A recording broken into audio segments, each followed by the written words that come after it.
this will be on YouTube forever.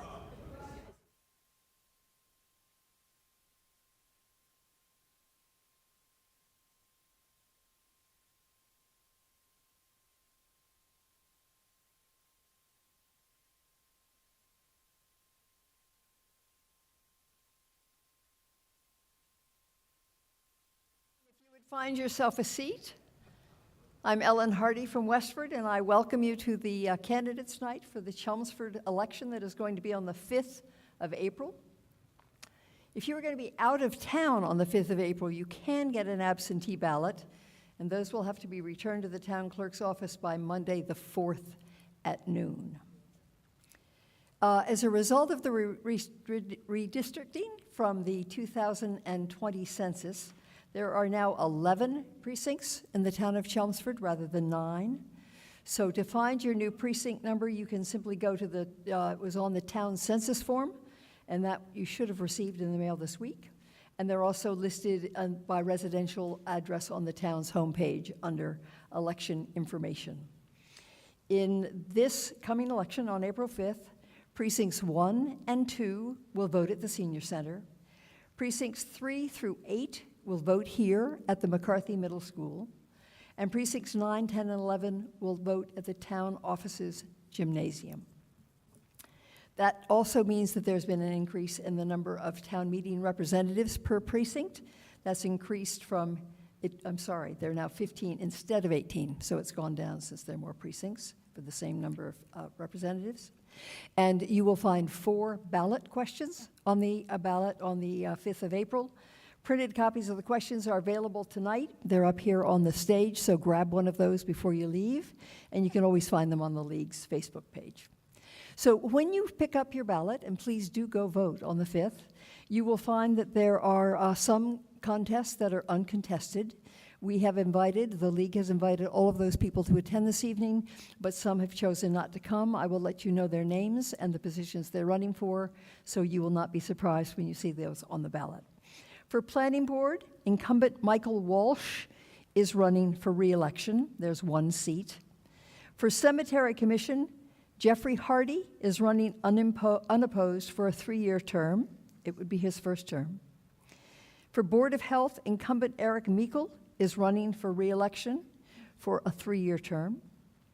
For Trustee of Public Library, incumbent Kevin Daniel Hamilton is running for a 1-year seat, and he's running unopposed for that. There's another seat on the trustees, and we have a race for that, and those candidates will be speaking to you tonight. And for Housing Authority, there are no candidates' names on the ballot. There is a vacancy, so that is a possibility of a write-in vote on that one. So you can start your own campaign now if you would like to be a write-in candidate. And whoever has the most votes and accepts the election will be chosen the vacancy on the Housing Authority. So for the debate, we will have questions of all of the candidates, and if you're here in the McCarthy Auditorium tonight, please look for the 3x5 cards that are being handed out by League members. The League will screen those just to make sure we're not redundant. Mary Frances on my left and on your right with those cards. And members of the press who are here are also asked to use those cards to get their questions up to the podium. I don't know if the members of the press are here, but they certainly have been invited. So the forum will be that each candidate will be allowed 1 minute to introduce themselves to the voters of Chelmsford. When I ask a question, they will have 1.5 minutes to respond, and before they leave the podium, each will have an opportunity to make a 2-minute closing statement so you know them even better. We will also give them the opportunity to ask the other people running for the same office a question so that we can get some dialogue going between the candidates. With that, I thank you, ladies, for your patience. On the stage at the moment with me, we have 3 women who are running for the 3-year seat as a trustee of your public library. Kathy Fox, who is on your right, Cindy Goodland in the center, and Deb Robson. Each of them will have 1 minute for their opening statement. And Kathy, since you're closest, I'd ask you to please introduce yourself to the voters of Chelmsford. It's yours. Thank you. Good evening. First, I'd like to thank the League of Women Voters of Chelmsford and Ellen Hardy for moderating this evening's event. My name is Kathy Fox, and I'm running for one of the open positions on the Board of Library Trustees. I'm a reading interventionist in the town of Westford. My husband and I have lived in Chelmsford for 22 years, and we've raised our 3 children here. Like many of you, my family and I, we've been active users of the library, and we partake in much of the library has to offer. Over the years, our families checked out hundreds of books, attended the story times and programs, participated in the one book events and activities, borrowed museum passes, used the computers and printing services, utilized study rooms and meeting spaces. And over the past year, I even read 100 books, all taken out from the Chelmsford Public Library. So it's near and dear to my heart. I've been involved in the Chelmsford community since we arrived in town. I was an active member of the Chelmsford Mothers Club, a proud leader of my daughter's Girl Scout troops, active member of the South Row and McCarthy PTOs, and I ran the book fairs at each of the school for many years. Okay, thank you. Thank you very much. Cindy, could you introduce yourself to the voters, please? Good evening, everyone. My name is Cindy Goodland. I'd like to start off by thanking the League of Women Voters and our moderator, Ellen Hardy, for hosting this wonderful event. Thank you to Chelmsford Telemedia for broadcasting and recording, and thank you to my fellow candidates. I'm running for one of the 2 open library trustee seats. I've been part of the library trustees since April 2021, when I joined as a non-voting associate board member. Since then, I've been attending trustee meetings discussing important topics such as COVID policies, trustee goals, fundraising, and the future of the library. I'm also a member of the Fundraising Trustee Subcommittee, working on creating new and different ways to increase our donations. I've spent most of my professional career in the defense industry in various management positions in program finance. I hold a Bachelor of Science in Business Administration and a Master of Business Administration. While I've only lived in Chelmsford 2 years, I've spent my entire life in the area and have always had a passion for our local libraries and all the vital resources they provide our communities. I'm looking forward to continuing this great work I've begun with the trustees. Thank you. Thank you very much. And our third candidate for this one seat for the Board of Selectmen, nope, absolutely not true, for the trustees of the Public Library is Deb. These women almost left the stage. Deb Robson, please. The microphone is yours. Good evening, everybody. Thanks to all for inviting us. I think we're all a little bit nervous about this, but we're friends, so. My name is Deborah, or most people know me as Deb Robson. I lived in Chelmsford for 26 years, which is the longest I've ever lived anywhere in my whole entire life. I'm a lifelong, enthusiastic library user. Every place I've lived, I've always been. And for the last year, like Cindy, I've been an associate library board member, which means we don't vote, but we get to discuss and participate in all the discussions that ultimately do make decisions. I have a small home business selling crafts, do a little bookkeeping for my condo board, and if anyone remembers the crafter shop at the mill, I was a part of that organization and was on the management team there for some years. So I hope that you'll consider voting for me, and I think I'll be able to help the Board of Trustees if I am elected. Thanks. Thank you all. So the first question that I'm going to be asking was crafted by the steering committee of the Chelmsford League of Women Voters. The pandemic brought lots of changes at the library, many more online programs and other changes. Which of these changes do you see being a permanent part of the library, and how will the library be changed going forward from the last 2 years? Cindy, can we start with your thoughts on that, please? Sure. It has been very challenging over the past 2 years, and we certainly have learned a lot. One of the things that I think will remain rather permanent is continuing to sign up for programs. In the past, people would gather in various groups in various sizes. I think that they've found having sign-ups is an easier way to control the crowds, to understand who's coming, and to make sure that there's space available. Great. Deb, what have you seen change, and what do you think might stay changed going forward with your library? I think, in addition to what Cindy said,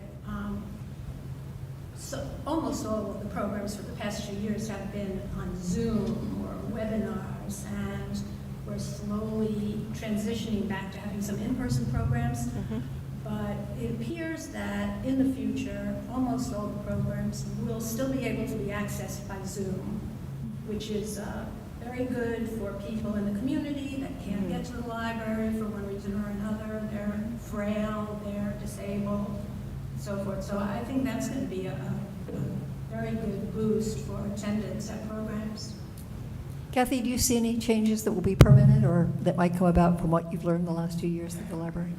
I think one of the benefits of what's happened over the last 2 years is the use of technology. Like you were saying, the fact that I think they've built in more screens so that, a lot of the people who aren't able to come in person, are able to do that from home. So, I work in a school setting, and we've had the same thing happen where, the use of technology suddenly has become something that we've all embraced a little bit, but then we've all, we've really loved. Deb, for you, this is again from the League Board. Aside from the technology changes, what changes, if any, do you see the library making in its operation and its outreach in the 3 years that you would be on the board for the next 3 years? There's quite a bit of discussion about the McKay Library and what its future position will be. It's basically been closed for the last 2 years. And there's a lot of discussion going on, and a little bit of a search for some money so that it can be refitted to be opened up again. It doesn't meet COVID standards right now. So I think there's going to be a lot of work on that. Hopefully it will be done and it will be opened up again so that it can be fully used by the public. Thank you. Kathy, do you see any changes in the operation or the way the library works that you would work on over your term? I think reaching out to people and having them understand where their money has gone in the past is something that is really wonderful, so that additional funds could be used for different projects that are coming up. I think would be a great thing that we could do. Thank you. Cindy, how about you? Are there areas other than the COVID learned lessons that you see for the library? So I think the website needs to be enhanced a little bit. In fact, the trustees are looking at redesigning it. They have a couple of bids out, and realizing that making it a little bit more user-friendly, making a little bit more content available would be great looking forward. Good. Now, if you have questions for each other, I'll start with you, Kathy, and you can ask it either of both Cindy and Deb or one of them, and we can get a conversation going about what's on your mind. Cindy or Deb, you're both on the associate board. Can you describe some of the things that you've been working on? Or what the associate board is, actually. So, sure. So the associate board is comprised of, just a few people, Deb, myself, and Alan. And it's a non-voting position. And the idea of the associate board was to bring additional ideas to the table. Because we are non-voting, there's nothing that we say that is binding. However, we have instituted a number of great ideas and had some really great discussions as part of the trustee board. I'm on the fundraising subcommittee, again, as a non-voting member, but working on that, coming up with creative ideas to increase our donations. And to your point, I'm glad you brought it up, the opportunity to provide our community a view into what we have been doing with their funds. We actually are working on a montage, a video, to be able to show the community what's been going on outside the library as well as inside the library. Deb, do you have any additional thoughts or insight into what the associates do or have done or that you could share with the voters? I would say that one of the benefits of the associate board is that they're trying to bring in, some more diversity, but there's 7 trustees. It's a limited knowledge basis and so forth, so they can bring people in.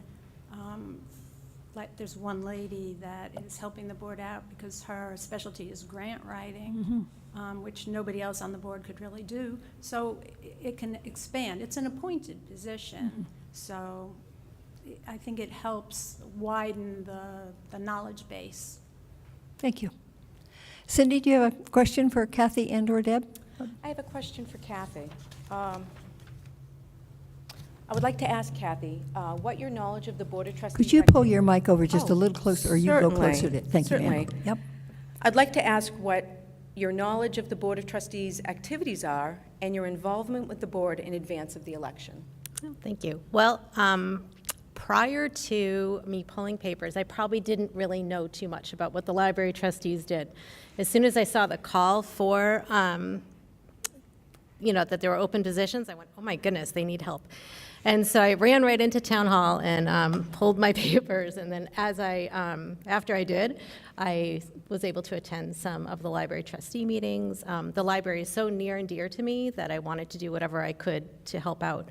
As far as what they do, I'm so impressed, with people like you being on the associate board and with the trustees working together to really move the library, into the future.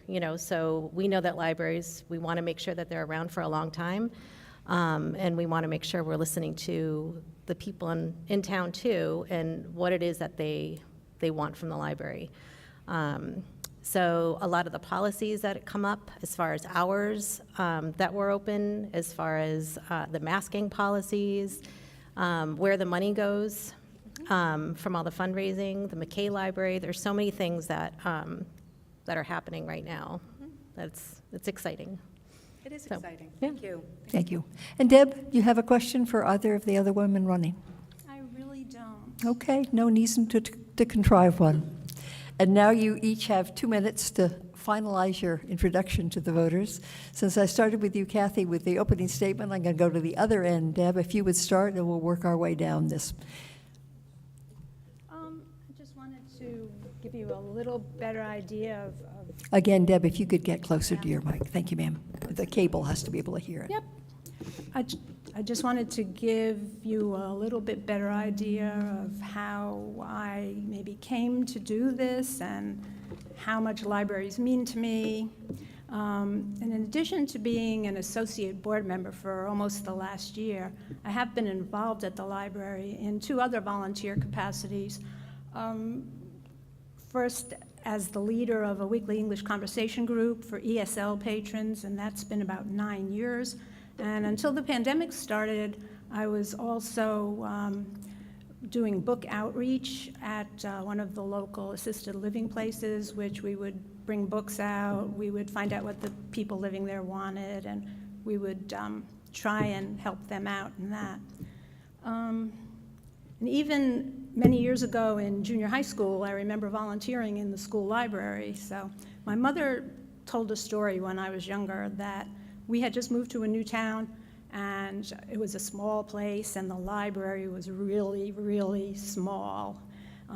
She took me to see the new library, and apparently, according to her, when I saw it, I started crying. It just was not up to my standards.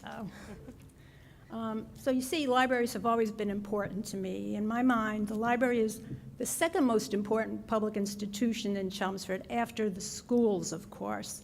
And it's one of the places that has the most contact with the town residents on a weekly or monthly basis. We already have a first-rate library. I really believe that. And I hope to contribute to keeping it that way as a new trustee and also in my continued volunteer efforts. Thank you for your time. Thank you. Cindy Goodland, your closing comment, please. Sure. Along with volunteering at the library, I do volunteer elsewhere.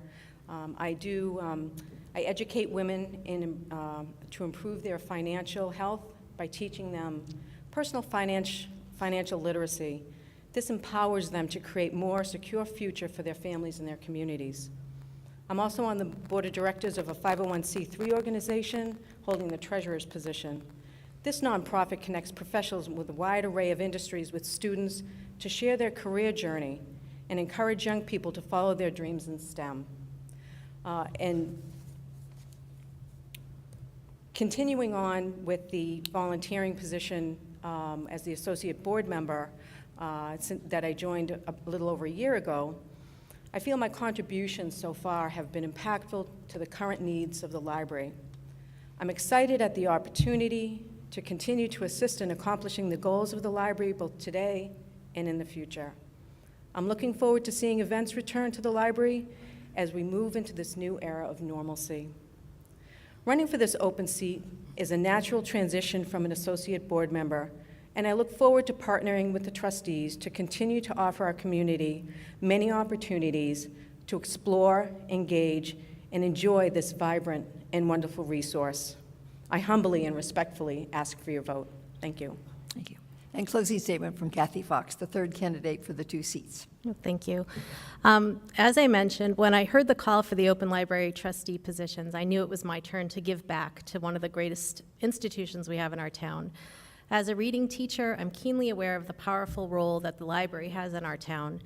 I'm a strong advocate for books and the lives of all, especially our youngest members, while providing technology and meeting space for all our community members. Before children, I worked as a program analyst and technical writer for various government agencies.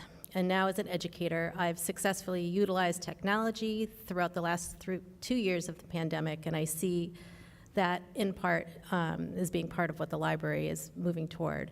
I'm a planner, I'm a visionary, and I understand the ever-changing role of the library in our community. I'm ready to serve by not only attending the trustee meetings, but also to be present and at as many of the library's events and programs as possible. With my children mostly grown, 2 are off to college, I have the time to dedicate, to listen to the members of our community, to make sure our library is here for many generations to come. So to say that I'm grateful to the Chelmsford Public Library and its staff is an understatement. I'm here and I'm ready to give back, and I respectfully ask that you vote for Kathy Fox on Tuesday, April 5th. Thank you very much. Thank you. And thank you all for running. There you go. Thank you. So we will thank you. So while these 3 candidates for the library trustee leave the stage, I would invite the 3 candidates for school committee, Rodney Cleves, John Moses, and Maria Santos, to please come up to the stage so that we can hear. And just to remind those who are watching on cable that you are watching the candidates' night of the voters of Westford, of Chelmsford, whose names will be on your ballot on the 5th of April. And if you want to tell your friends about the fact that this was broadcast, it will be rebroadcast on Chelmsford Telemedia, and so you can have an opportunity to replay it on their website, chelmsfordtv.org, or on their cable channels.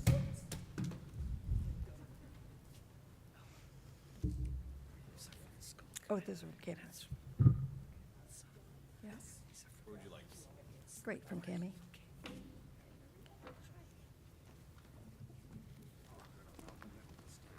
Are you sticking me in the middle? Thank you.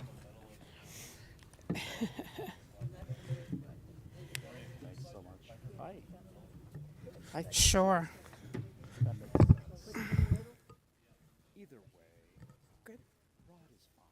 Yeah, I went by Rod for so many years. I changed it to Rodney about 2 years ago. There we go. I'm still not used to it. Thank you so much. You know what? Yeah. Okay. Perfect. Be happy to. No problem. I'm too short for this mic. Thank you. You're very kind. Thank you. While we change the cast, thank you to all of you for being here tonight.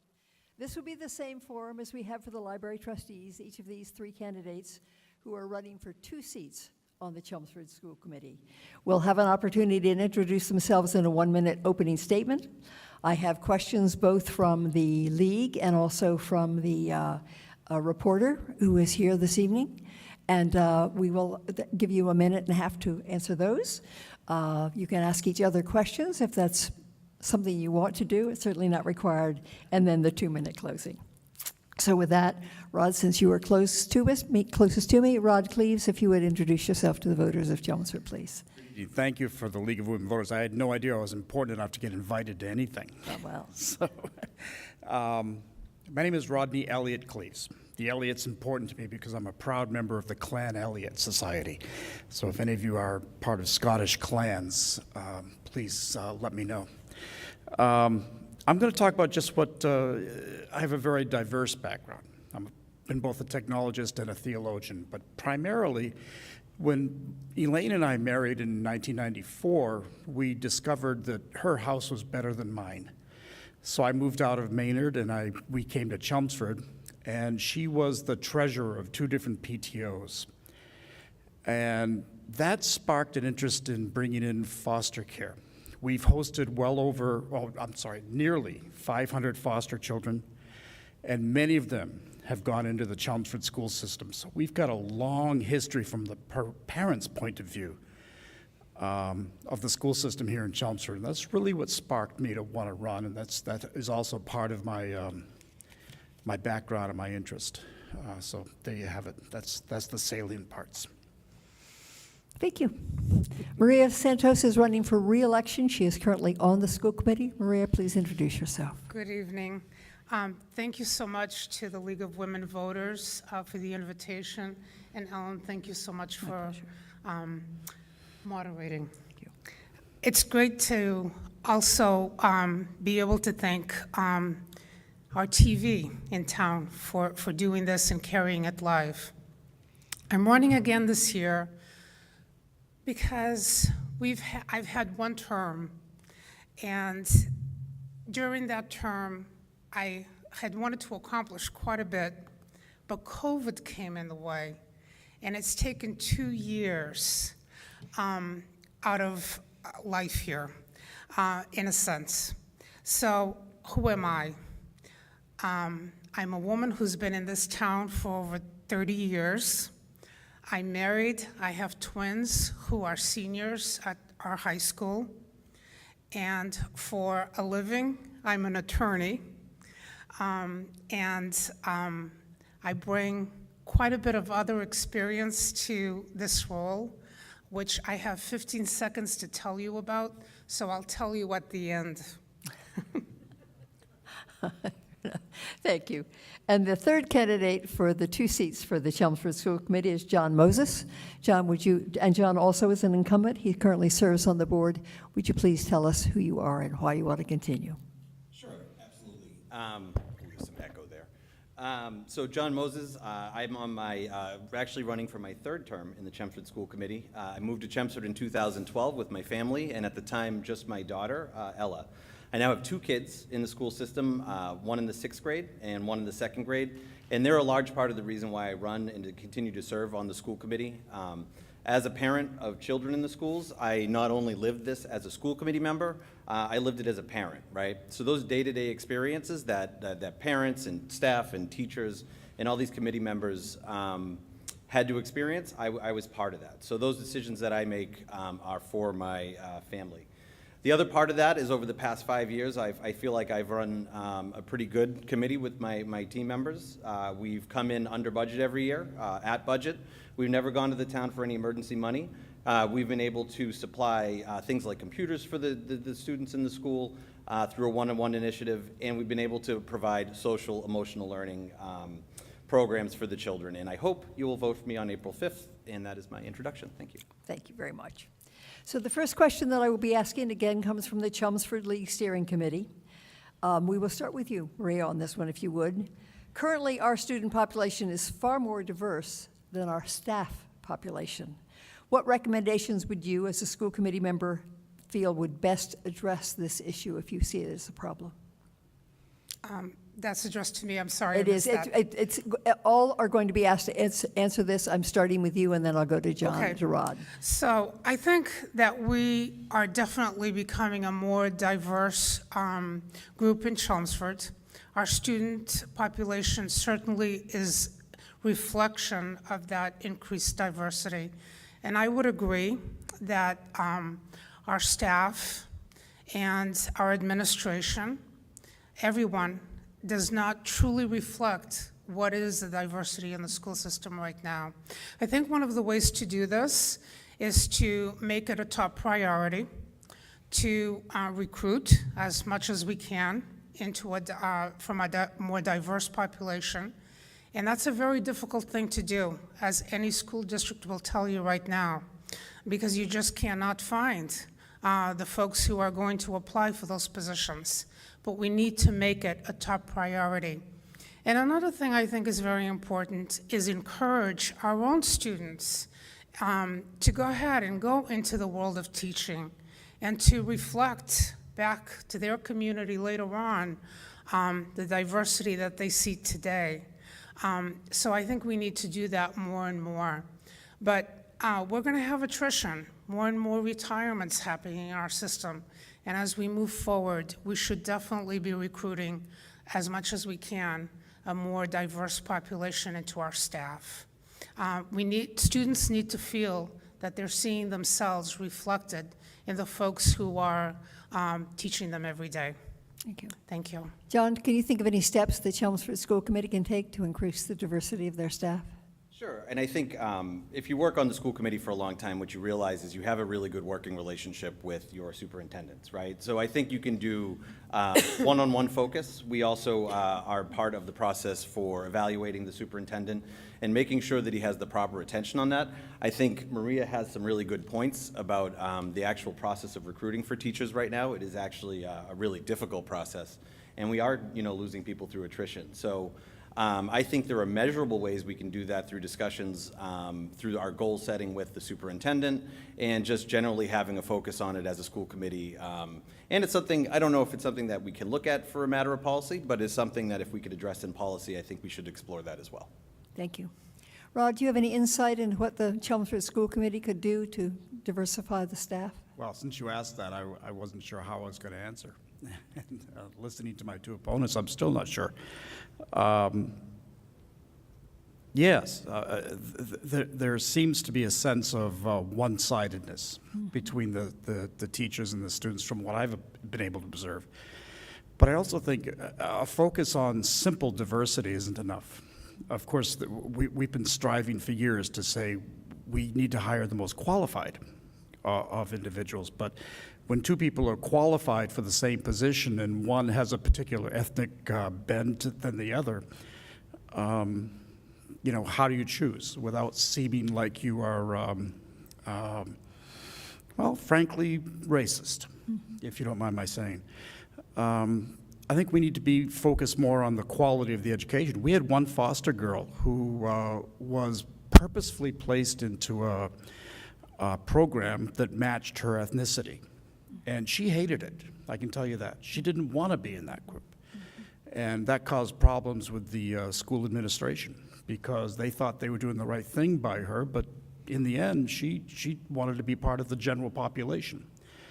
So I think it's something, like John said, if it can be done through policy and carefully with baby steps, if you will, maybe it's something to look at. But I don't think it's something we need to impose as a stricture on the administration. But it is something we need to be mindful of. Thank you. I'd be careful about statutes and laws and rules that regulate something like that. Thank you. John, we'll start with you on this next question.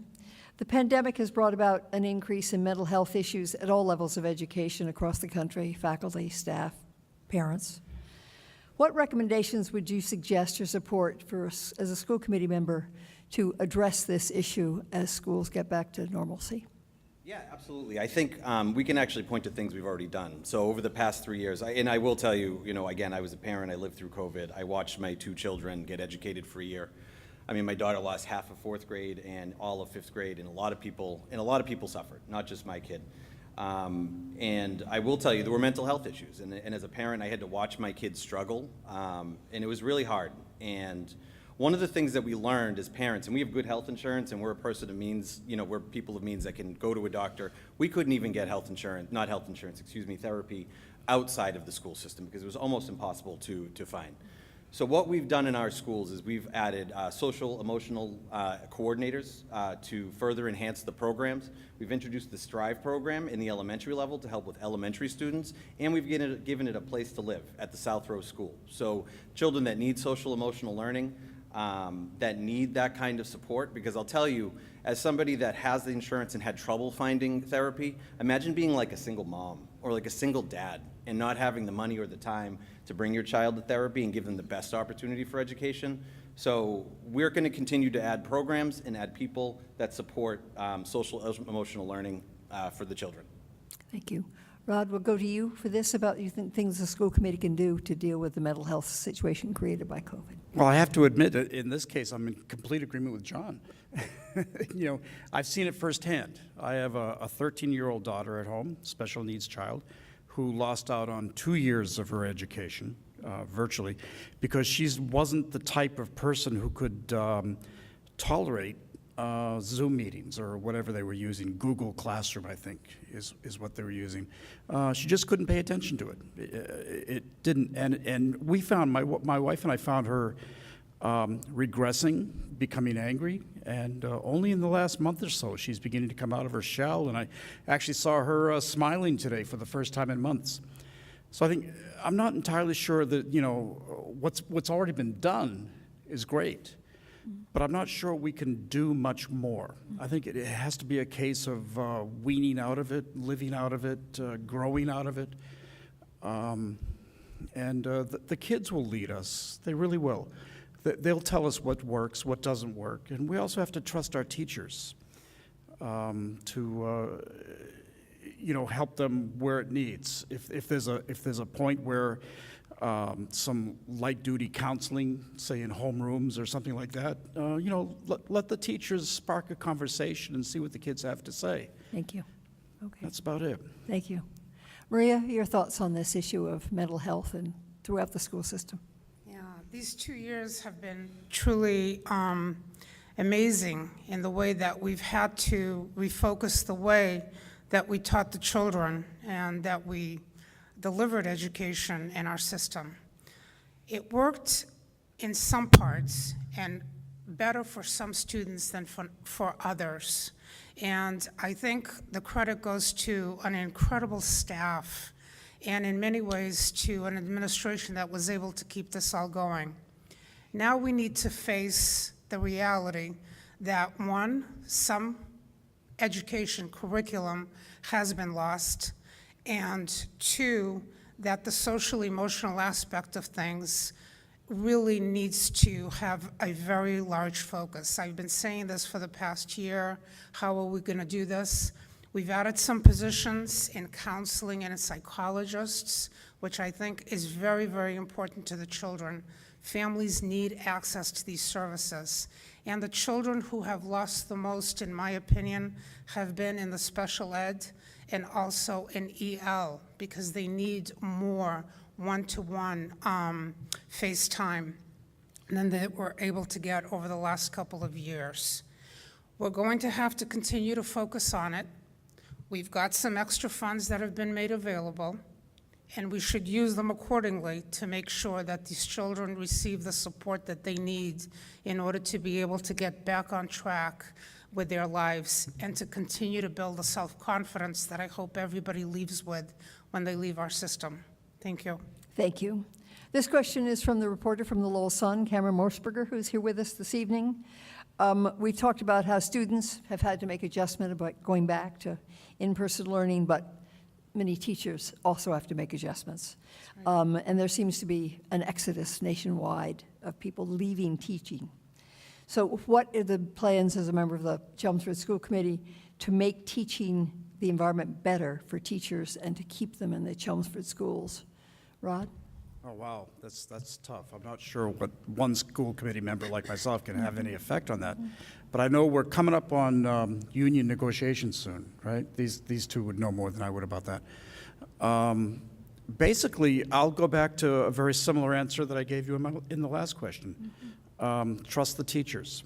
You know, I mean, yes, we need to hire teachers, maybe make the environment better for the teachers that are already there by simply giving them the freedom to teach the way they need to teach with a certain amount of oversight. I mean, you don't want every teacher going off on you and doing everything they want to do, but maybe you do. I mean, there are some teachers.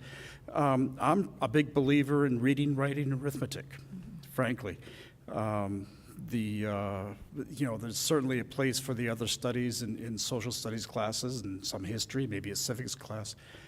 But I'm not entirely certain what the school committee itself can do to make the environment for the teachers better, except maybe to advise the principals and deans at the middle and upper levels to give them the space, perhaps open forum in their staff meetings. Thank you.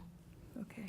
Maria, how do you see keeping and recruiting teachers into the Chelmsford system? I couldn't agree more that these 2 years have not only been challenging for students and families, but also definitely for the staff. And I say incredible staff because they've adapted incredibly during these 2 years. And I thank them for that, for my own children and for the children of Chelmsford. But here's what I think. I think that we need to support them all we can. Definitely in the development that we provide, and we do provide development for staff. We need to focus on helping socially, emotionally, with the staff as well, to bring everybody back. It's not only the kids who have to face it all over again in the social world, but it's the staff as well.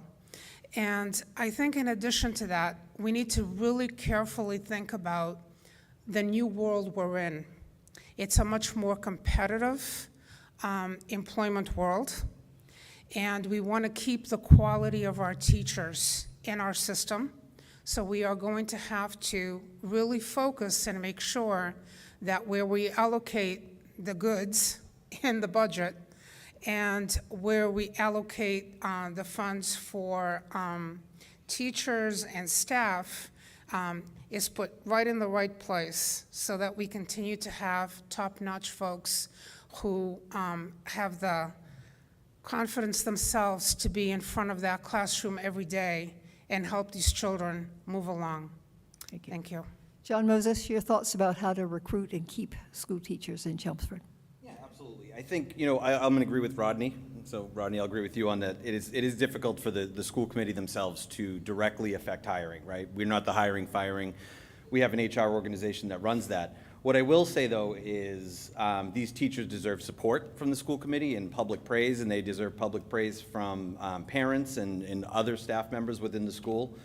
During the past 2 years, they've put up with some incredibly intense teaching environments, and they deserve really to just get all of the thank you for the time that we spent. And even during the point where we had to renegotiate contracts, they were very open to coming in and saying, we're going to work with you because this is an emergency. So the answer to your question is, I don't know how to recruit more teachers. What I can say is within the current committee, and personally, I am incredibly grateful for those teachers.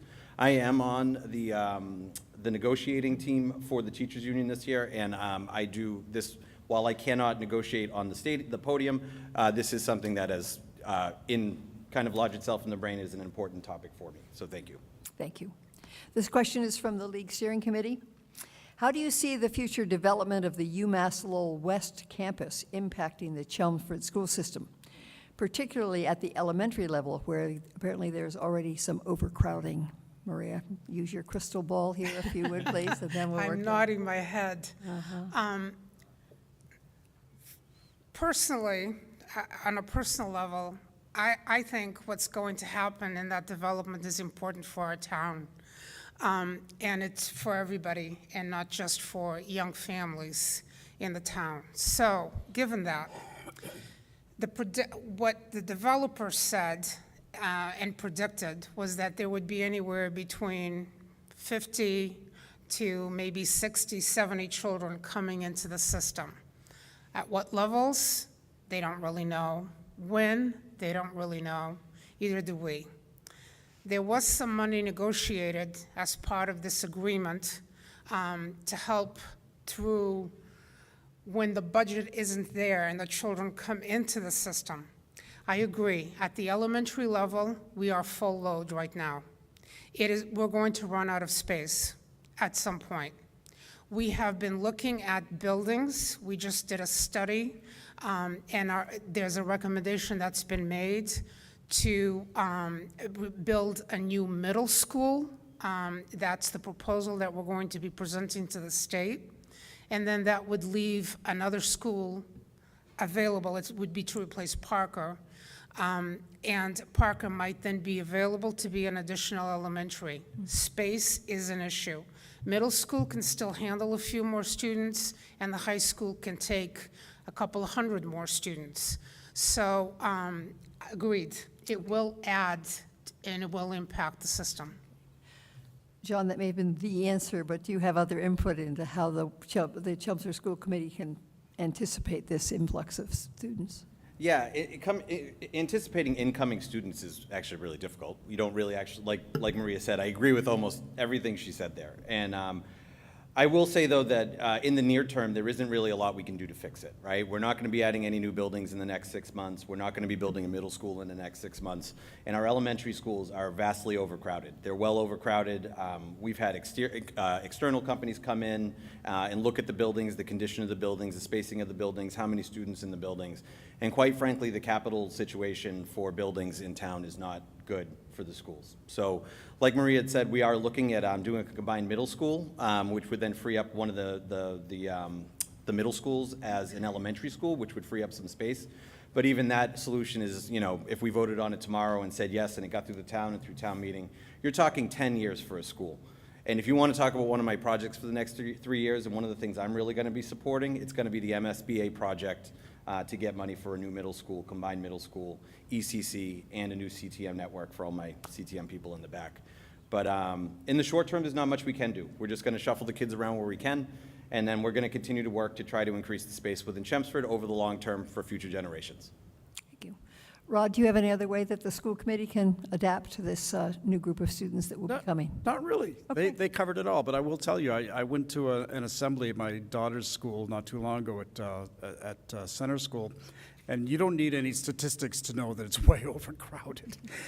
It was an unbelievably full auditorium. But I do recall in the past, and I don't know if they're still there or not, that the town did rent some trailers when needed. Now, I know that's not a good solution, but it's certainly a temporary and useful solution. And I'll say once again, the same thing I said at the debate last week. John, if you get this school built, you have my vote in perpetuity.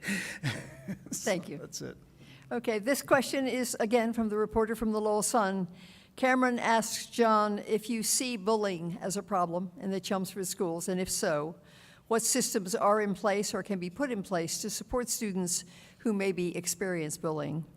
Yeah, I think that's a great question. So, and it's one of the things about being on a school committee is you hear from a lot of people, right? You hear from a lot of parents, you hear from a lot of staff members. And I think after last year, after COVID, there has definitely been an increase in aggressive behavior with kids. I've talked to principals that said they see more fights.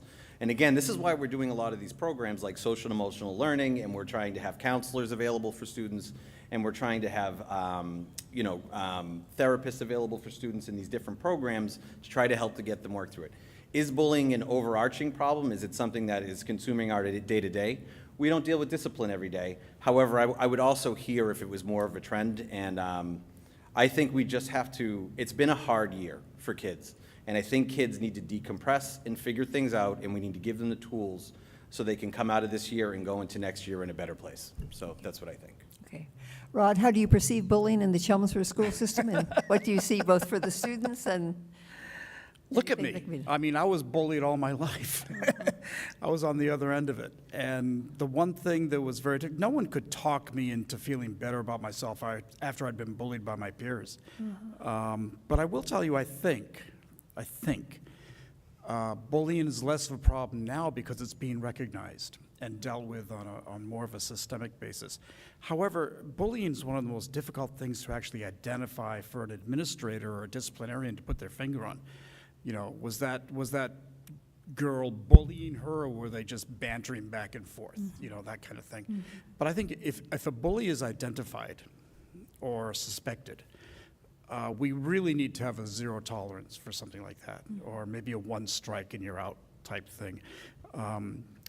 Not meaning to repeat myself, but there are so many bullies out there that just simply, sometimes they don't even know they're being bullies. They're just being assertive in their mind, even though they don't know what assertive means.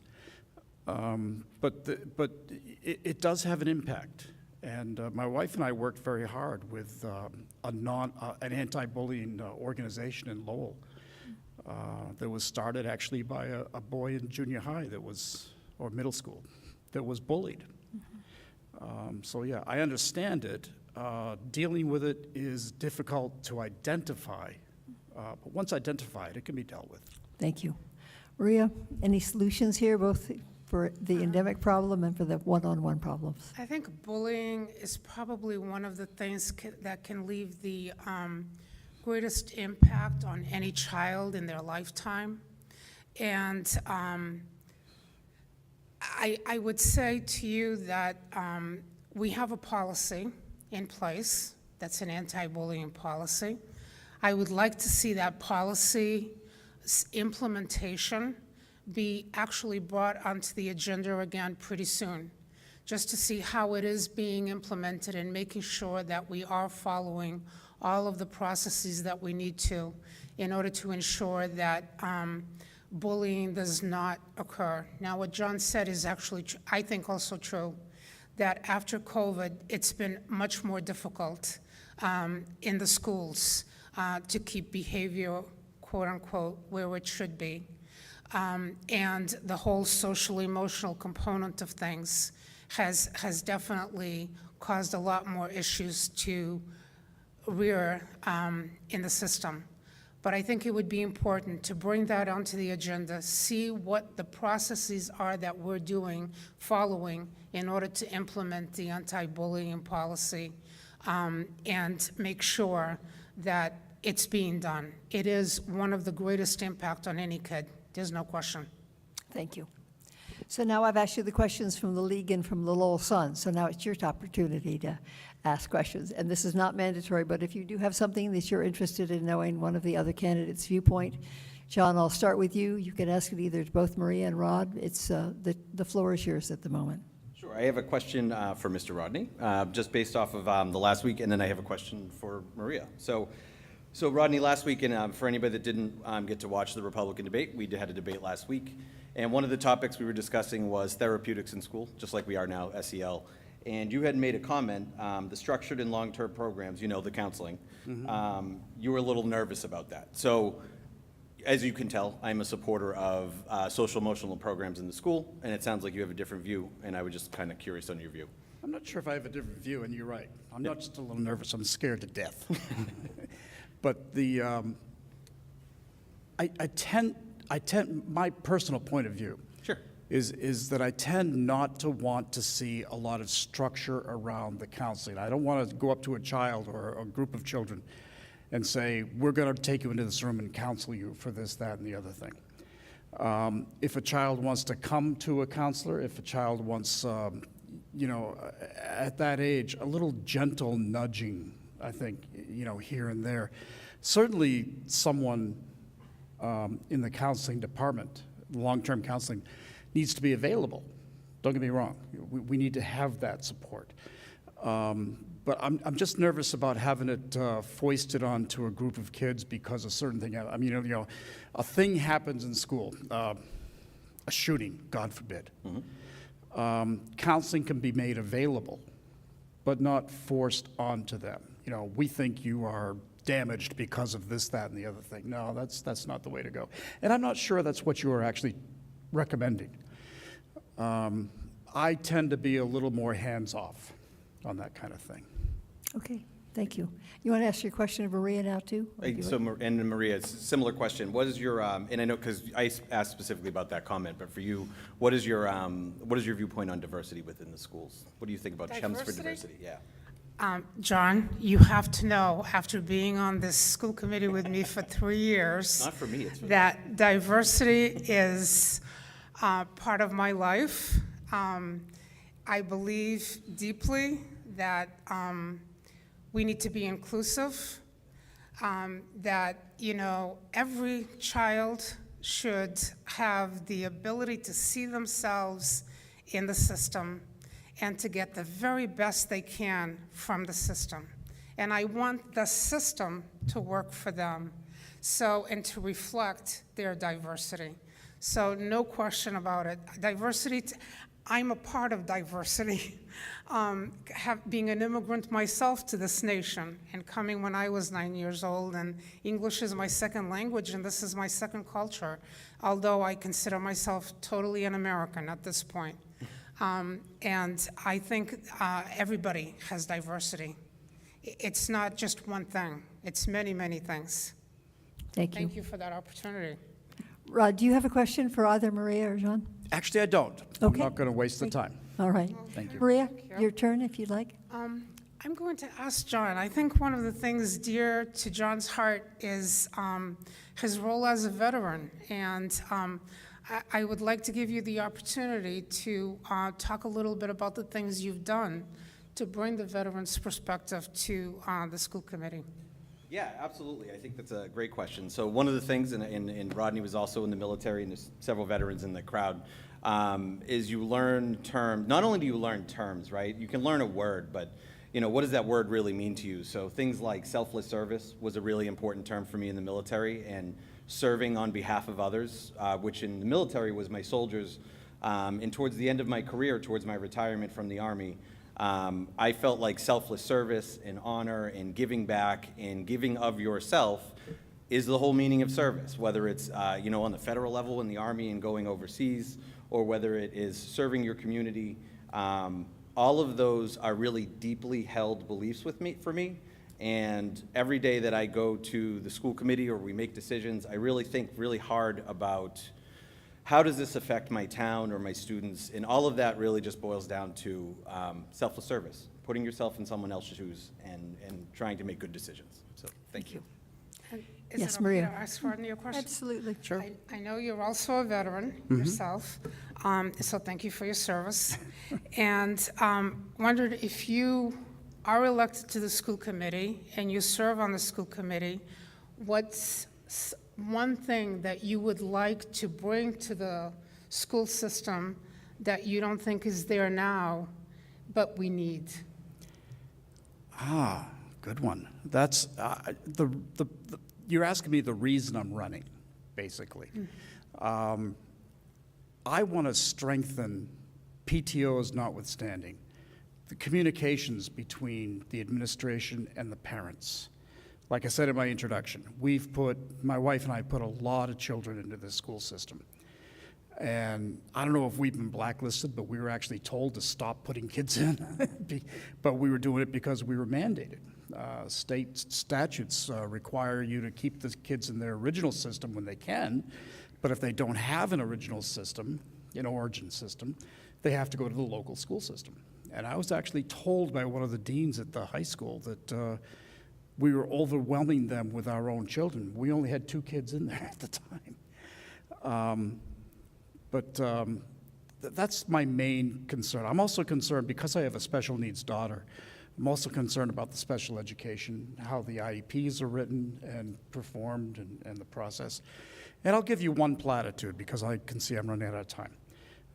One thing I learned from the military, and I know you didn't ask me about this specifically, and I know John will completely agree with this.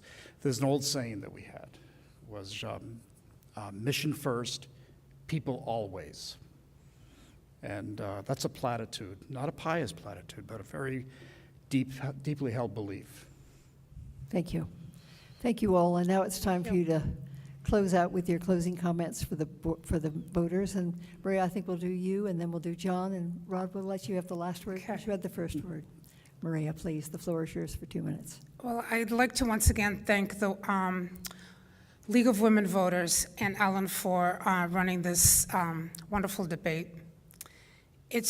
I want to thank Chelmsford for the opportunity to have served for the past 3 years and ask you for your vote and to have another term to be able to serve the community for an additional 3 years.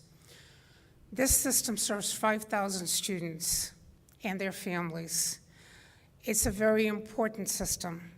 I love education. My father came to this country when I was 9 years old with my sister because he believed deeply in education. I listened to the folks talk about the library, and I remember that as a child, I only had the books that I had in school and only saw a library when I first came to the United States. From there, I graduated from Revere College with a bachelor's degree and went on to law school, and my law school was Boston College Law School. I've been an attorney for over 30 years now. I'm getting old. And I have 2 wonderful children who are graduating from the system. They've been in it for 12 years. Every year that my children have spent in the school system, I've tugged along as president of PTOs, Center School, McCarthy Middle School. I was president of the Council of Schools. Through that service, I learned a lot about our school system, but I've learned even more in the past 3 years, and I'd like to see us moving even further ahead. Chelmsford is changing as a community in many ways. We need to keep up with those changes, and we need to be able to have an education system that allows our children to be fully functional within this great society. Thank you for the opportunity, and please vote Maria Santos when you go to the polls on the 5th. John Moses, your closing statement to the voters, please. Awesome. So thank you again to the League of Women Voters and to Ellen. I appreciate you doing the moderating. Again, this is I'm coming up on my 6th year on the school committee, and I am running for re-election.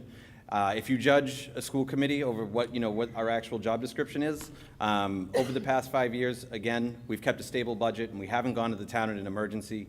We've been able to put money aside. We've been able to prevent any major disasters during some incredibly difficult times, both within the district and within the town. So in terms of budget, I think I've done a good job for the people of Chelmsford. Hiring and firing the superintendent is our second part of our role, and I think Dr. Lang has done a fantastic job of keeping the school system stable, communicating with the district and the staff and the students. And then lastly, our job is policy, which I think we've done just an excellent job of. Most importantly, though, this is a people job, and at the end of the day, we do put a lot of work and effort into making sure our students, the Chelmsford students and the people of Chelmsford, get the best possible product, which are well-educated, well-rounded students that go out and change the world. So I hope you'll vote for me on April 5th. I hope I am one of your 2 votes, and thank you very much. Thank you. And Rod Cleves, your final words to the voters of Chelmsford. You can tell John's been around a while. He calls this place Chelmsford instead of Chelmsford. I guess I'm going to go a little bit back to my introduction. I'm a fairly well-educated man. I've got 4 different degrees culminating in a doctorate. I've dealt with budgets of $100 million. I can't point to a history on the school committee, as my other 2 members up here have, because I'm not on the school committee. I decided to run for school committee simply because I didn't like the way some of the communications between the administration and the parents was being conducted.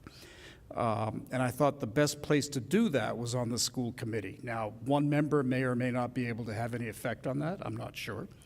I've mentioned 2 or 3 times now, I have a special needs daughter in the Chelmsford school system. And my oldest child, at the age of 40, I won't say, graduated many years ago. So we've had we have 15 children of our own, plus all those foster kids we sponsor. I just simply want to get involved. I retired a couple of years ago. I retired right at the beginning of the pandemic, actually. So I've been at home all this time, and I'm bored to tears. And I need to do something. And I've been passionately in love with education from the beginning. 2 bachelor's, a master's, and a doctorate. My wife is also very well educated. I've taught in industry and at the college level. I teach PhD candidates how to write. Believe it or not, it's amazing how many PhD candidates can't string together 2 sentences to make a paragraph. This is just an endeavor I want to get into. I'll serve with passion. I'll serve with my whole heart. And this has been on my mind for many years. And I'm told I'm out of time, so I'll shut up now. Thank you. Thank you to each of you for taking the time to run for school committee and for being here tonight. And while this group exit the stage, I will ask the candidates for the Board of Selectmen to please come up to the stage. You are watching the broadcast of the Chelmsford League of Women Voters Candidates Night, seeing and meeting the candidates that you will have an opportunity to vote for on Tuesday, the 5th of April. And if you are planning to vote absentee because you'll be out of town on the 5th, please go get your absentee ballot from the town clerk's office. and then you have to get that back to them by Monday, the 4th at noon. Thank you.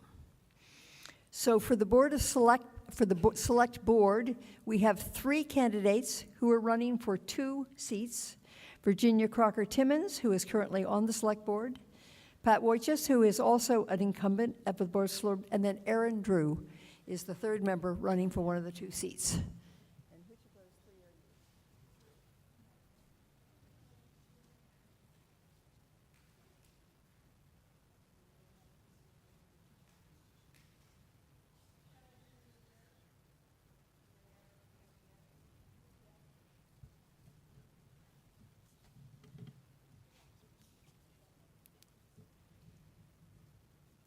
The format for the candidates for the Board of Selectmen, Select Board, we just changed ours from Selectmen to Select Board, and I lived with the first for 52 years, so I'm just getting used to saying Select Board, even in Westford.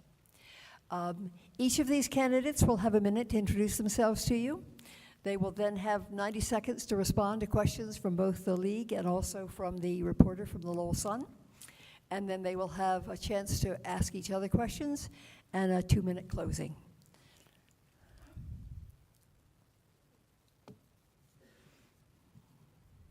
Okay, I think we're set. So, good evening, Aaron. I didn't get a chance to say hello. So we will start to my right. Virginia will give her opening statement, and then we'll work our way down, and then we will start with the questions. Virginia, please introduce yourself to the voters of Chelmsford. Thank you, Ellen, and thank you to the League and everyone involved in this forum. My name is Virginia Crocker Timmons, and I settled in Chelmsford 25 years ago from Western Massachusetts, where my husband and I raised our son. I'm an active member of the Greater Lowell Chamber of Commerce, and I serve on the Lowell Transitional Living Center Board of Directors. I'm a certified business coach with 35 years of experience in large company, entrepreneurial, and nonprofit environments. My 28-year defense industry career included 22 years in executive and middle management positions. I hold engineering bachelor's and master's degrees from Union College and Rensselaer Polytechnic Institute, and I am honored to be completing my first term on the Select Board, in addition to being a town meeting representative and a former member of the Root Study Committee. In running for re-election, I remain committed to increasing outreach, inclusivity, and transparency in government to establish aligned visions so that we may achieve and sustain better qualities of life. Thank you. Pat, would you please introduce yourself to the voters? Thank you. I want to thank the League and Ellen for conducting this forum here this evening. My name is Pat Wojcik. I grew up in Chelmsford. I remember when it was a very small town, about the population less than a third of what we have now. And even back then, I was very informed about the leaders of our town. My father was a very sociable person, and he knew most of the members of it was then the Board of Selectmen, and they were all been then. He became friends with them, and I think I kind of picked up on some of his attributes as far as getting to know the people that made the decisions across the town. So even though I was informed, I didn't get involved until probably 2004, when I first ran for the library trustee as a townwide office. After that, I decided to go for the Select Board, and I found that I really enjoyed working with municipal government and having a voice in what was going on in the town. So I'm looking forward to this forum, but I have to tell you that I'm looking even more forward to April 5th, when the vote will be done and we'll know who's going to be leading the town going forward for the next 3 years. Thank you. Thank you. So the third candidate running for one of the 2 seats on the Select Board is Aaron Drew. Aaron, please let us know who you are and why you're running. Thank you, Ellen. And thank you to the League of Women Voters for having us this evening. I'm honored to be here. My name is Aaron Drew. I'm originally from Central Massachusetts, born and raised in Worcester and then Rutland. I'm the oldest of 5 children. I have a business degree from Worcester State College, and I'm a U.S. Customs broker licensed by the Department of Homeland Security, and more recently a licensed realtor. I spent 5 years overseas in my younger years, and I've worked for a variety of businesses, from startups to Fortune 500s. My husband Chris and I are homeowners here in Chelmsford. We have 3 little girls, a 6-year-old and 4-year-old twins that keep me very involved in the community. I'm a member of the Chelmsford Mothers Club and the Neshoba Valley Mothers of Multiples. I've coached soccer, and I volunteered at a variety of local events and organizations. I have also served on the Chelmsford Zoning Board of Appeals since 2018. And the ZBA has been a challenging and rewarding experience, but I'm now ready to do more. I think that my personal and professional background and my perspective as a young parent will be an asset to the Select Board. Thank you very much. The first question was created by the steering committee of the Chelmsford League. Pat, Chelmsford will be receiving approximately $10 million in the American Rescue Plan Act from the federal government. How will you decide to prioritize the request for this money from various town departments? We've actually already programmed about $8 million of that $10 million that we did receive, and the town was, as you can imagine, very grateful to receive those funds. Most of it was programmed for buildings in town. We realized during the pandemic that most of the buildings were not properly equipped as far as HVAC operations. So every building in town, except for maybe 2 that it's not practical or economically feasible to do, will be upgraded in the near future as quickly as we can get those contracts issued and get that done. The remainder of the funds have been spent on issues that have been impacted by COVID, including the food pantry and Meals on Wheels and things like that help residents in town. So I think we've used that money very effectively and efficiently. We have held some back, as I'm sure there'll be other issues that will come up, and we can always use more. We can never have enough money. You know, I always say that there's no problem you can't solve with enough money, and we'll never have enough to do all of the issues we have in town, but this does make a good start for us. Thank you. So Aaron, given that $8 million of the $10 million has been earmarked, I guess I would ask you more if you agree with the criteria that were used to prioritize that money, and for the remaining $2 million, what priority you think should be for the expenditure of that fund. Thank you. I do agree. I haven't seen line by line, what all of those funds were spent on, the $8 million. I understand that a lot of it went to kind of infrastructure, and I think that infrastructure should be a priority, and I think that there's more room with our sewer capacity issues and some of the street and the sidewalk conversations that are going on. There's some more need in that field, and I think that I would potentially put some of that money towards infrastructure. Thank you. Virginia, since you were an incumbent at the time, maybe you could explain to the voters how you came up with the system to prioritize, since it has been made, and just what your role was in that, please. Sure. When the board got involved, I think there was already about 1.2 or 1.4 million that had been allocated out of the town manager and the financial folks' offices. And what the board had asked is that we establish a process that would be a little bit more disciplined and inclusive so that we could see what was in front of us and how we should allocate that money.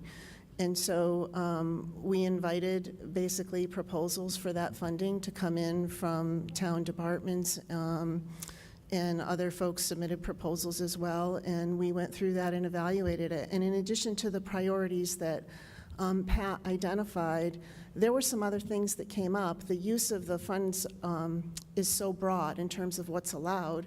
So for example, we need a new fire truck, and there was 1.4 million that we wound up allocating to our sewer infrastructure, because we felt that although that's not directly COVID related, it was better to allocate those funds than to pass that cost down to the taxpayers in terms of debt or the sewer enterprise fund. Thank you. Yeah. Aaron, I'll start with you on this one. This is from the League. A proposed supplemental amendment to boost Chapter 90 funding, which is for improvement of roads in towns, was recently defeated by the Massachusetts House of Representatives. What can the Chelmsford Select Board do to be an advocate for this additional local transportation funding for fiscal year 23 and beyond? I think that we can lobby our state reps. I think that having important, good working relationships with those people, knowing who represents us and who has the pull to to get things done at the higher levels is important. And I think that fostering those relationships will be important going forward. Thank you. Virginia, do you see other steps that the select board can take, since the last ones apparently didn't work since the bill was defeated? Yes, so I think that following the election this fall for the state, we have an opportunity to forge strong relationships with whoever is elected into office. I had stated before that I think that one of our goals next year has to be a stated goal to develop a legislative strategy. And we all have liaison assignments with our legislators. I know I try to keep in touch with them, but I think if it's a goal and it's in front of our noodle, we're going to pay more attention to it. And I think we have to look at where do we need help, not only for our road infrastructure, but for the sewer and some of the other issues that we have. The other piece that comes into play here is the Mass Municipal Association, and they have a very organized effort right now to try to help lobby with our legislators, and I think that we may need to take a look at getting more engaged in that. Thank you. Thank you. Pat, do you see any other steps other than those that have been mentioned that the select board can follow to get this funding to Chelmsford? That is what we have to do. I mean, we have to talk to our legislators about it and talk to them and show them what the issues are. You talk to anybody in the town of Chelmsford or even the surrounding communities, and they all think that their own road that they live on or their neighborhood has the worst roads in town. And we, a couple of meetings ago, we had a presentation by one of our DPW staff members who showed us how all the roads are rated. They went out to every road and basically evaluated it, gave it a rating from 0 to 100. And right now, we're in, the mid-70s, but without getting more funds to keep our infrastructure, our road infrastructure maintained, that number will go down. And it's with the way the Chapter 90 funds have not been increased in over 12 years, and as we know, lately, inflation is in the news. Those funds that we had, this $200 million that we had 12 years ago is not worth near the money that it was worth 12 years ago. So there has to be efforts to increase that, and I think getting not just ourselves involved with the legislators, but recruit other select boards from surrounding towns to keep the pressure on until something is done. Thank you. So for each of you, and I'll start with you, Virginia, on this one, what's your number one priority as a member of the select board, and how will you get that priority accomplished? I think our number one priority and challenge in town is increasing and sustaining the quality of life with some real budget constraints. We have a budget that increases year over year higher than the 2.5% tax levy, and there is limited local funding and limited state funding to fill the gap between what we budget. And we often fill that gap, I think, with money that comes in from developments, and with development waning in town, I think it's imperative that we figure out how we're going to rise to that challenge and either fill the gap or reduce it. Thank you. Thank you. Pat, what's your number one priority in running, and how would you accomplish it? I think, especially now, we have so many issues that need to be addressed. But quality of life, I think, covers, pretty much a lot of them. They cover things that have come up from COVID that we've had to address. They cover climate change issues, quite frankly. I mean, and I think the board has done a good job on some of these issues. We've already talked about the COVID relief funds. We recently created a committee that's called the Clean Energy and Sustainability Committee to help us start to address the climate change issues, and I think that's going to be critical as we move forward. I think even in the time that I've been in town, we've seen how things have changed as far as the climate. And another one that was talked about quite extensively with the school committee candidates, and that has to do with diversity in the town of Chelmsford.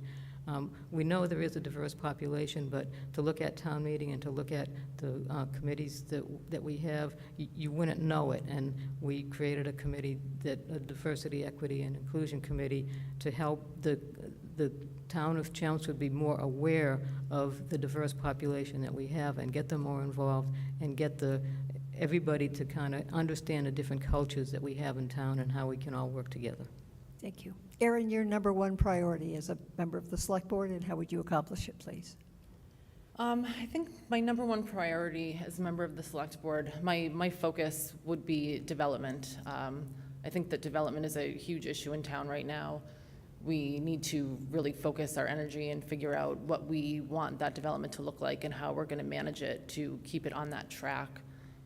Obviously, that's kind of a big umbrella. If I were to give you a line item, I think a good start would be working on the town manager contract, which I think is a hindrance to development right now.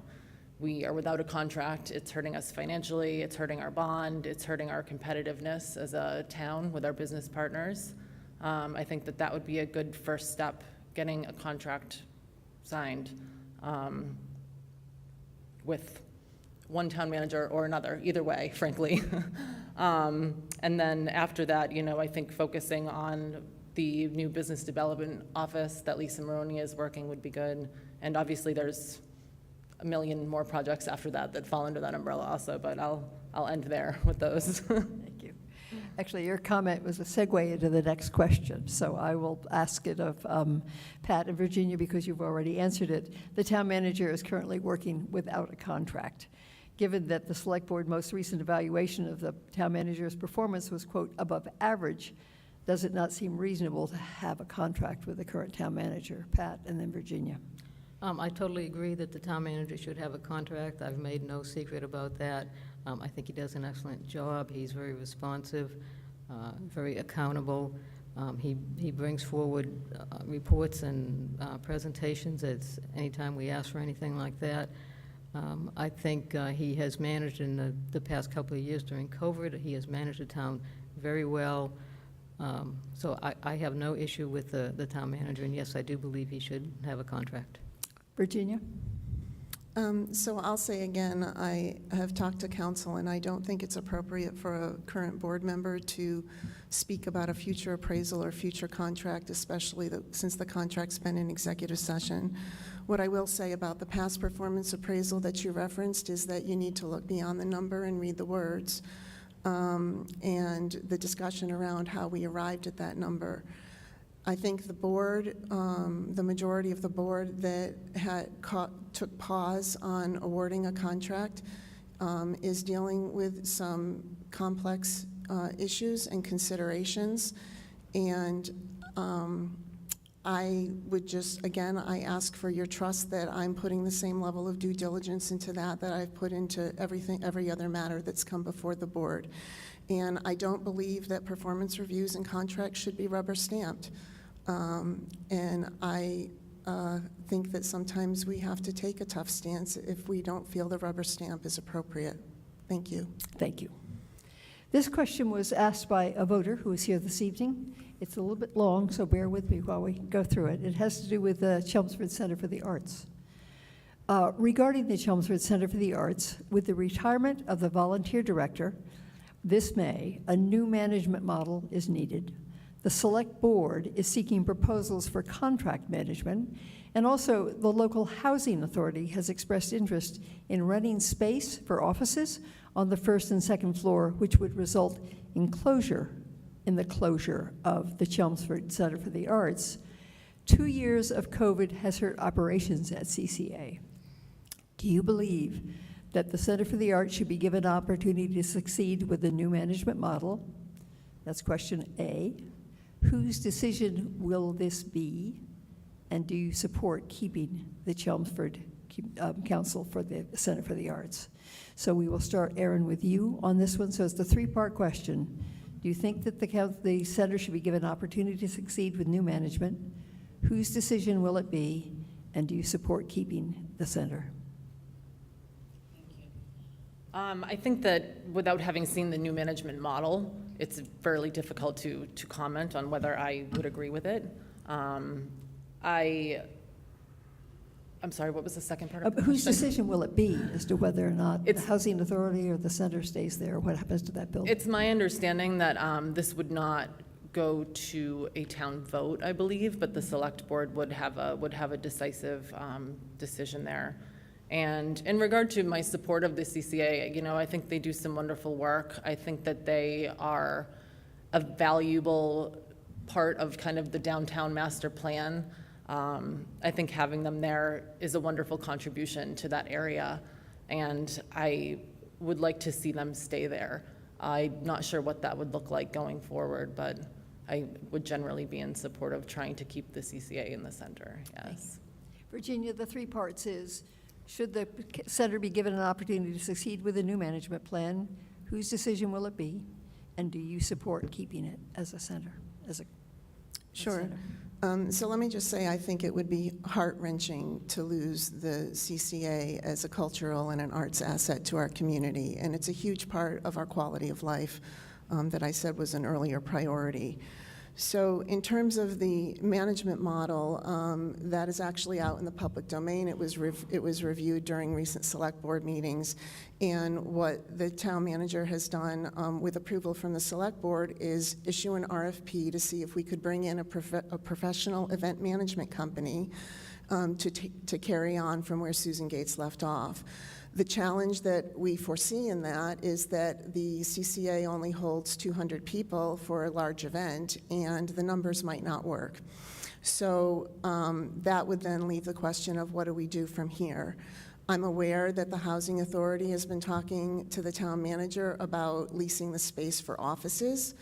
My personal opinion is that if we do get event management bids in, we should bring the CCA board into that conversation before we award the bid.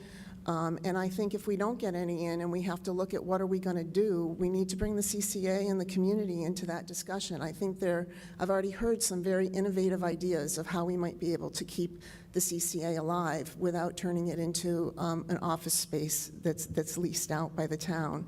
In terms of whose decision, if there's a contract award by policy, that is, the board gets to vote on that at the town manager's recommendation. I think the town manager probably has the authority to lease it on his own without the board being involved, but I think, again, it really should be a collaborative effort with the community and with the CCA, and this is a perfect example of what I've been saying, where we need to instill everyday planning with collaboration and trust. Thank you. Pat, your thoughts on the Chelmsford Center for the Arts and its future? Sure. Yeah, I believe it also will be a vote of the select board on whether to go forward with any of the RFP, any of the responses that might be received. Those are due the end of next week on April 1st. So if anybody has any creative ideas, I'd encourage you to submit those. As far as giving somebody the opportunity to succeed, I think absolutely we want to do that. Through no fault of Susan Gates, the situation has just come about that it has not been able to be sustainable because of COVID the last 2 years and other situations, many beyond her control. Obviously, there needs to be something done to make it more self-sustaining, so I look forward to some creative ideas and see what happens. I don't think anybody anticipates the CCA being closed. At absolute worst case, maybe there might be some offices in the first and second floors, but the auditorium would be open for events and performances. One thing that is not negotiable, as far as I'm concerned, would be to sell that property. That property has a strong historic connection to the town, so the town needs to maintain its ownership of the property and the building, and we'll see how things go forward from there. Thank you. Okay, this is a lead question. Virginia, we'll start with you. In your deliberations as a member of the Select Board, how do you balance the financial needs of the community, such as retirement, OPEB obligations, the increasing cost of capital improvements, to balance that with residents' requests for tax reduction relief? So I think that there's no realistic scenario where our taxes are going to be reduced. Chelmsford is a town that's mostly funded by its tax base. And I think I know what the board has been trying to challenge ourselves in the town with the last couple of years is reducing the rate of increase on our taxes. It's a very difficult situation. I think that we need to start maybe looking at some different ideas, because as I said, we have this gap that gets filled, has in the past got filled with development. I think we have to look at, can we avoid litigious situations where the taxpayers' money are going into defending us in court? Can we look at strengthening our grant money? Our employees brought in over $500,000 in grant money last year. Is there a strategy where we can grow that or give them the support they need to do more? So I think that a fresh look at how we are budgeting and how we are bringing in additional revenue growth would be warranted. Thank you. Pat, how do you balance this, the needs of the community, such as the retirement obligations and the request by some taxpayers that taxes not continue to go up? Right. Unfortunately, a big part of our budget is beyond our control. It has to do with the issues you mentioned, insurance, OPEB, contracted raises, and things like that. So it's never going to happen that taxes are going to go down, unfortunately. I know nobody wants to hear that, but that's the realistic statement to make on that. And the other thing is, a lot of communities use overrides. Well, an override isn't going to pass in the town of Chelmsford, and it's not even practical to talk about that. Some of the things that we've used in the past, and I think if we could come up with some other creative ideas would be helpful in the future. Local option taxes that the legislature let us impose probably 10 or 12 years ago for meals in hotels. Those have helped our budget considerably. If there were some other things that the legislature could give us the option to maybe have some tax on that, and we haven't implemented any new services that are under the tax base in the recent past. The better way maybe to fund that is to go with an enterprise fund where it's basically fee-based, so those that use that service effectively pay for it. So there's no easy solution. One last thing, we talked about earlier, the Chapter 90 to lobby our legislators. Well, it seems that the state has a lot of, is flush with money right now, so why not increase local aid so that it isn't such a huge part of our budget that comes directly from our taxpayers, because I feel that real estate tax is one of the most regressive taxes that there is. Thank you. Erin, do you have thoughts about how to balance these needs for what the town has for expenses versus the residents' desire to not have taxes go up too much? I'm generally in agreement with the thought process that taxes probably aren't going down, no matter what your politicians promise you. Usually, always. Taxes probably are not going down. I think that there are some taxes that, you can't do anything about. OPEB is one of them. It's a huge chunk of our tax base. It's a huge chunk of our budget, and, we have to pay it. As far as bringing money in, I think leaning into those state funds and the grants will be crucial. Our housing authority is doing some really, really interesting work, receiving grant money through their choice program, and just all kinds of different programs that they're aware of. So, I think working with our experts in each area that know about the grants that are available to their specific areas will be helpful. And great. We're not going to get to the part that if you do have questions for each other, you can do that before we get to your closing statements. So, Pat, why don't we start with you? If you have a question for either Virginia or Erin or both, you have an opportunity to do that, but you don't need to create one if you have none. I do not have one. Okay, great. Erin, do you have any questions you'd like to ask of either of the other two candidates? I do not. Okay, and Virginia? Sure, I'll Okay, ask a couple please. questions. Yep. So first for Erin, you've talked about development being your highest priority, your regulatory background, and leveraging your ZBA background. The planning board is the highest elected office with control over development, and the ZBA is the appointed authority that oversees 40B developments. You pulled papers at the deadline for the select board, so why did you wait until the last minute to pull papers, and why wait so long for a board that requires so much time and commitment to come up to speed? Erin? I'm aware of the role of the planning board versus the select board and that of the ZBA, having been on it for the past 3 years. I do understand that the select board doesn't have as much purview over development as the planning board does, but the select board is the highest office of the town, and we do set policy for the town, and we do have influence. And, you know, I did consider running for the planning board this year. But I think that my skill set and my personality set are more well-suited and more needed, frankly, on the select board. So that is why I chose to run for the select board at this time. Thank you. Thank you. And I have one question for Pat. So Pat, you've been a part of many different select boards during your tenure. How important is it to be voting for someone with experience, and why? I think it's important to have people with experience on the board. I think it's important to have people of all different levels of experience on the board. You can't have people that always have a lot of experience, because people at some point are gonna leave the board. But I think it is important so that you have members of the board that have an idea of how things were handled in the past, which doesn't mean that you never change the way things are handled, because change is constant.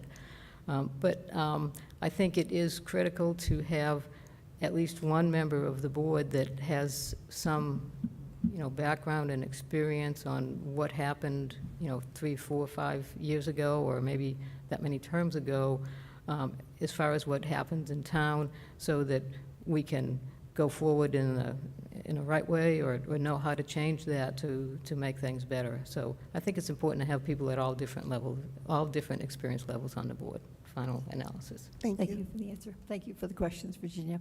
Since we started with Virginia for opening statements, Erin, I'm going to go down to the other end and have you say your farewell and your closing statement to the voters of Chelmsford, and we'll work our way back this way. The floor is yours.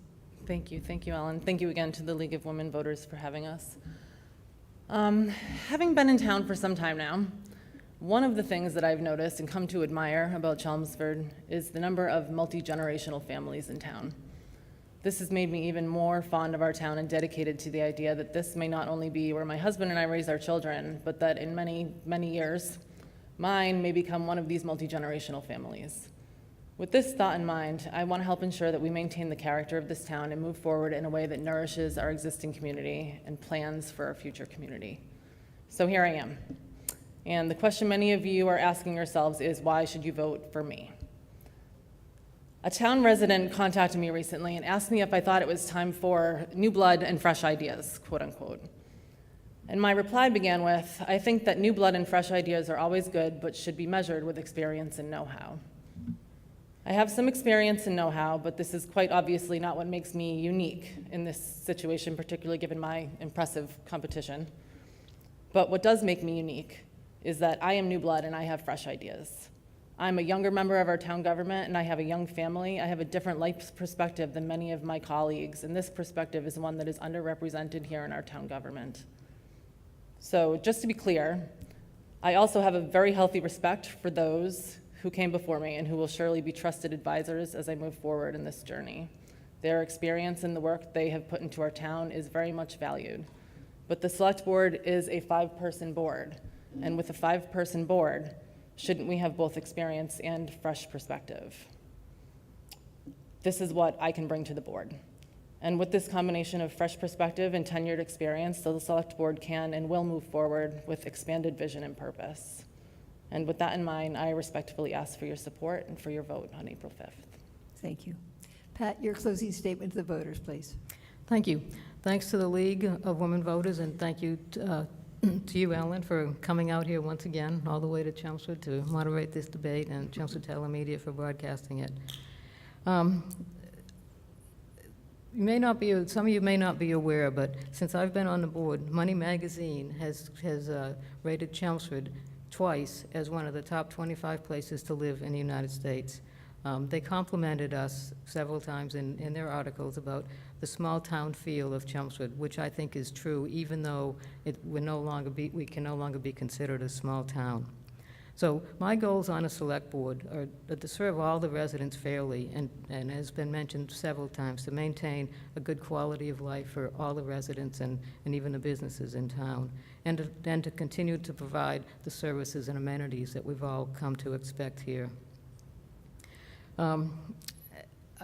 I hope that we can bring Money Magazine back again, and maybe they'll rate us at the top. I know our rating has gone up the 2 times that we have, that they've been out here to look at Chelmsford, and it's always interesting to see the things that they want to use to make their ratings.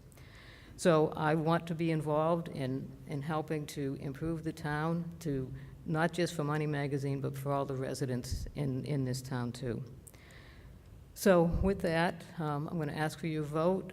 I've appreciated the support of all the voters in the past.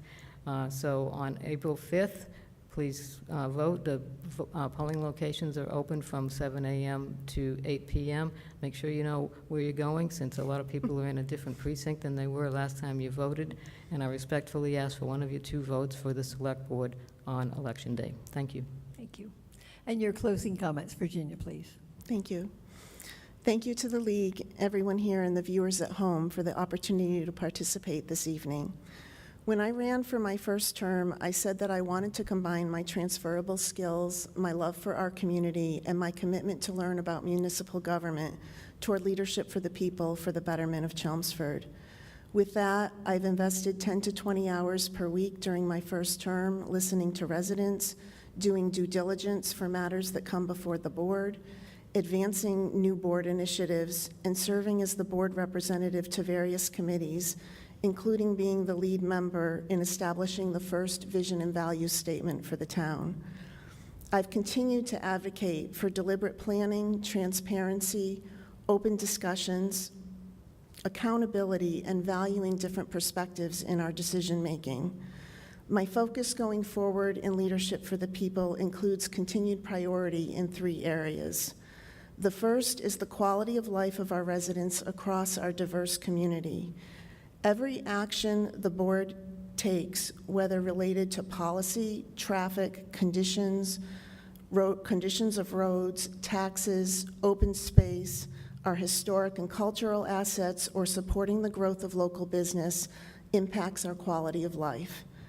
The second area is addressing critical infrastructure needs, including those affecting our roadways, sewer systems, and schools. And the third is to continue to push ourselves every day for planning coupled with collaborative execution and trust to ensure that decisions are being made in the best interest of the community. Thank you for your consideration, and I respectfully ask for one of your 2 votes on April 5th. Thank you all for running very much. Thank you for watching. We remind you that you have been seeing the candidates who are running for the contested boards on the ballot in Chelmsford on April 5th. In addition, there are also 4 uncontested contests that you'll have an opportunity to vote for. Please be there on April 5th. The League of Women Voters reminds you that democracy is not a spectator sport.